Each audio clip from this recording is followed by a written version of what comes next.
Hi friends! ఈరోజు మా చెల్లి ఫిష్ కర్రీ చేస్తుంది. ఎలా చేస్తుందో చూద్దాం. తినగలమో లేదో కూడా చూద్దాం. ముందుగా ఇంగ్రీడియంట్స్ అన్నీ పక్కన పెట్టేసుకుంది. మరి ఎలా చేస్తుందో ఏంటో. దీని ఫుల్ వీడియో కావాలంటే మా ఛానల్ వీడియోస్లో అప్లోడ్ చేశాను ఫ్రెండ్స్. ఎవరికైనా కావాలంటే వెళ్ళి చూసుకోండి. కర్రీ స్టార్ట్ చేసింది. కారం వేస్తుంది.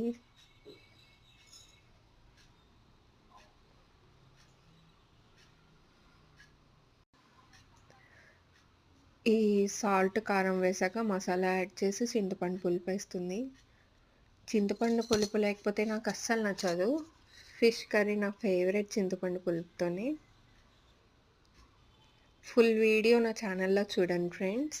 Thank you friends. బాయ్.